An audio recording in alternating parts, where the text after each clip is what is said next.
Welcome to EPG Pathshala. I am Soumojit Patro. I am an associate professor of sociology in SKB University Purulia of West Bengal. Today I will discuss globalization and anti-systemic social movements, recent debates. This module has three components. First, what is globalization? Second, I will discuss what is social movement, and then go to what do we mean by anti-systemic movement. You all know that globalization is a very recent phenomenon which started during 1990s. It is a process by which economic and social change is a process of economic and social change, and it can be understood as linking and interconnecting global, local economies, regional economies with the international global economy. It has increased the interactions, cultural interactions, economic interactions among the nations. Anthony Giddens, the famous British sociologist, has defined globalization as the intensification, you should note the term intensification, of worldwide social relations which link distant localities in such a way that local happenings, local phenomena are shaped and reshaped by the phenomena which are happening miles away. Our local lives, we are living in villages, we are living in small towns, we are living in cities, but our social lives, our everyday lives are changed to a great extent by the happenings, by the phenomenon, by the processes which are happening miles far away in Europe, in America. So globalization has changed many things. Today we have got new technologies, new type of food items, which we didn't have in I can say recent past also. Now the second component, I'll go to the second component. What is social movement? Social movement is a social form, very important social form, by which people raises their voices. People raises their voices against grievances. They show their concerns about rights, about their duties, about something which they want, and they start collective actions to change the situation. What is collective action? There are gheraos, road blockades, they can start processions, protest processions in the streets, they can come down to the streets. So, in a sense, social movements tries to change the social order. In a sense, social movement tries to change the existing situations, and so they can be called as revolutionary or transformative. One way to begin with this kind of anti-systemic movement is to start with the very term system. What do we mean by system? System is, in a very fundamental sense, is a set of things which work together as a part of a mechanism or an interconnecting network, a complex whole, and the parts are interrelated to each other of a system. Parts of a system are interrelated to each other in such a manner that if you bring change in one, it will affect another. According to Webster Dictionary, it can also be seen as a group of related parts that move or work together. Today we can often say that we can talk about social system, we can talk about social structure, there is a difference between structure and system. You know, a system is kind of dynamic mechanism. System has dynamic, it works, it functions.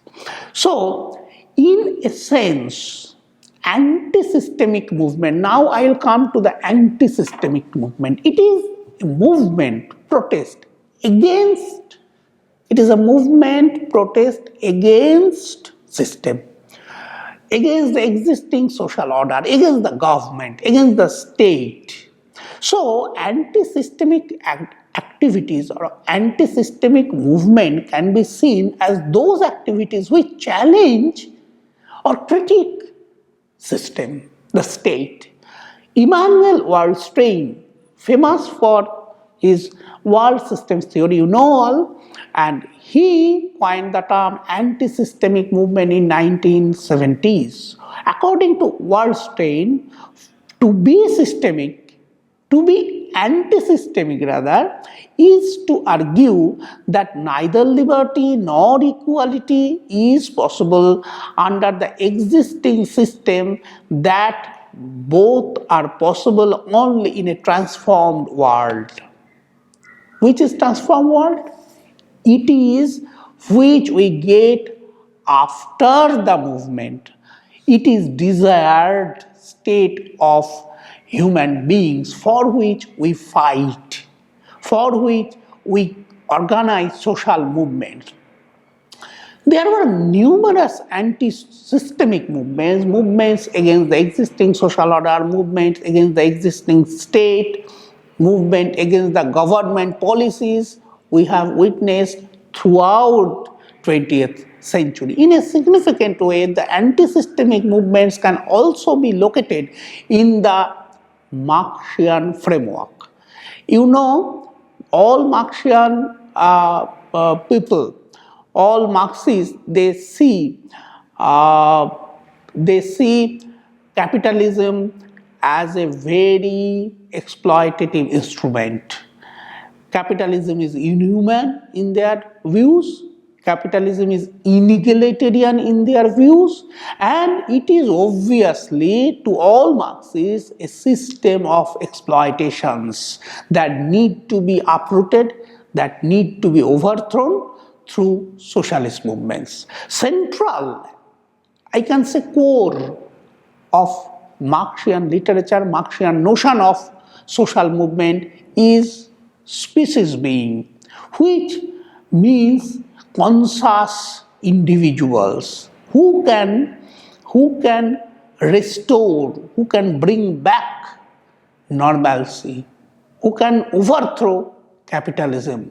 These individuals are conscious. They can create their own social world. They can create their own social world which is free from all kind of capitalist exploitations. This manner, you know, Marxists have identified two terms, class in itself and class for itself. A class in itself is a group of people who are not conscious at all, and a class for itself who are conscious, who can overthrow the capitalist mode of production.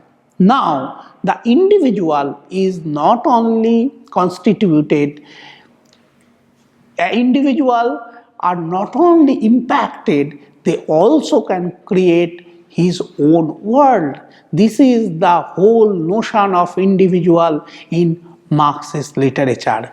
Through social movements, through their own initiatives, the workers, the people can create history. They can change the concrete historical situation under capitalism, and they can ensure their happiness through they can ensure their happiness by establishing a communist type of society. The beginning of all kind of systematic, anti-systemic movements can be located in two world revolutions of recent history. I can say recent. The first one is 1848, sometimes referred to as Spring of Nations, springtime of the people of the year of revolution. And the second one is 1968 movement. The revolutions first started in France in 1848, where people wanted universal suffrage, their right to vote, their right to elect their own government. Then anti-systemic movement first started, you should know, in 1848, and it started in France. Then it spread out. It started in France, but it spread out in Germany, in Australia, in Italy, and many other European countries, except Britain. There are, I'll go to the next revolution of 1968. There are at least two major epicenters of 1968 revolution. It is also a very important revolution. There are two major centers, which were, one of them was United States of America, another one was France. There are some sporadic movements in Italy, in Japan, in Mexico, in Czechoslovakia, in some parts of Paraguay. It is said Paraguay Spring. The revolution was a different type of revolution than 1848 revolution, which demanded universal suffrage. But 1968 revolution started with totally another causes. The causes these were, I can say, socialism oriented. Marxist ideology lied behind this kind of movement, and social and workers, industrial workers, took part in large number in this revolution of 1968, which started in United States of America and France. Then it spread to Italy, Japan, Mexico, I said it. Now, what were the key issues? The key issues involved in 1968 revolution was Vietnam War, supporting Vietnam War or resistance to Vietnam War. The Vietnam War took a very center stage in 1968 social movement, which started in America and France. And there are another issue, Black liberation movement issue, students' activism, and working class as a whole. They all demanded positive changes in the system. They wanted to overthrow the existing system, capitalist system. So I am saying that the 1968 movement was based on communist ideology, and social worker, industrial workers took part, hit the street in large numbers. Now I shall come to our country. What about the anti-systemic movement of our country? It is a bit different. In this country, at least the majority of anti-systemic movements, they want to capture the state and thus to transform the functioning of the state, to reformulate the major state policies in accordance to their own ideology and philosophy. I think you all can understand what do I mean. I do mean Maoist movement. They want to overhaul, I can say, they want to overhaul overall everything. And they want to put their own agenda. They want to discard everything which is going on. And all these are based on their ideology. And I will say the second one is called total revolution. It happened in India, and the leader was famous Joy Prakash Narayan, who is known as JP Lok Nayak.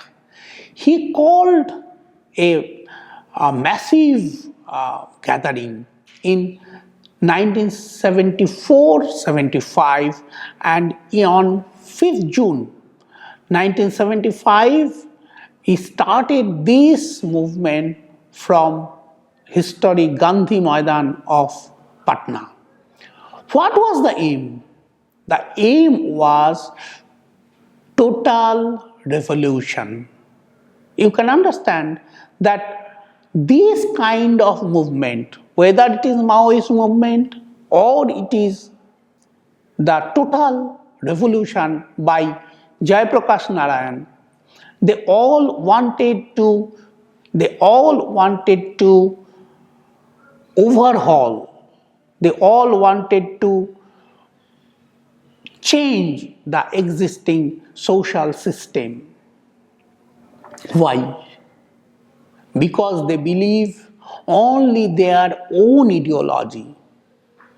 You know, both these two have some kind of orientation towards Marxism. I'll go back to another strand of Marxist theory which is very much anti-systemic. Have you heard the name of critical theorists? They are a group of people who are known as critical theorists. It started in France. Do you know the name? It is Frankfurt School. A group of social thinkers, I will call social thinkers.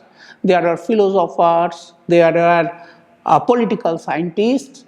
They founded one institute in Frankfurt, and the name of this institute is Institute of Social Research.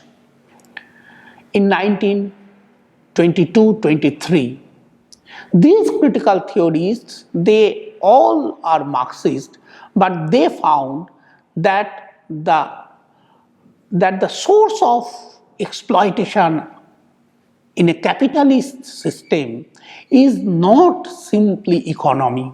What all other Marx anti-systemic movements thought. They wanted that you can read the Maoist literatures and you will find that these Maoists believe that economy is the root cause of all exploitations. Critical theorists, they have made a corrective to these kind of traditional Marxist theories which give overemphasis on economic exploitation. And they say that not simply economic exploitation under a capitalist mode of production, under a capitalist system of production, there are culture.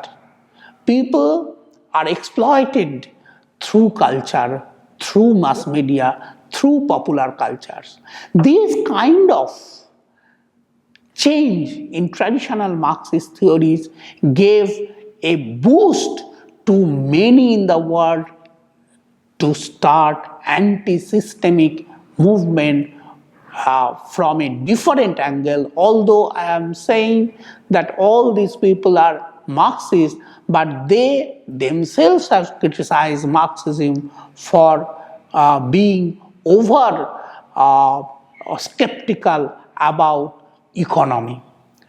They say that culture is at the same time, culture is equally important in case of exploitations. Now you have understand what is globalization, you know what is social movement, and you can understand what is anti-systemic movement, movement that challenge the existing social order, movement that tries to change the existing social order, movement that thinks that there are many discrepancies, not one discrepancy, there are many discrepancies between what people want and what people get. Now you can understand what is globalization, what is social movement, and what is anti-systemic movement that wants to change the existing system, movement that wants to destroy, it is a bit violent, destroy the existing social order. A kind of violence is associated with anti-systemic movement. Violence need not necessarily mean destruction, but a kind of violence is violence. So it is not very peaceful, it may not be very peaceful. So now I will come to the next point, that why is globalization important today to start anti-systemic movement. Today we all have mobile phones by which we can connect, we can communicate in real time, immediately with my friends through internet who is living in America. And I can give him or her a message. And all of us, you students also, are connected in one way or another with people whom we do not know, through Facebook, through Twitters, and through many other social network sites. If we post my comment, if we post my grievance in networks, social network sites, people in large numbers, thousands of people at a time can know what is happening, why are you worried, and they can show solidarity to your cause and join their hands to change the situation as a mark of protest.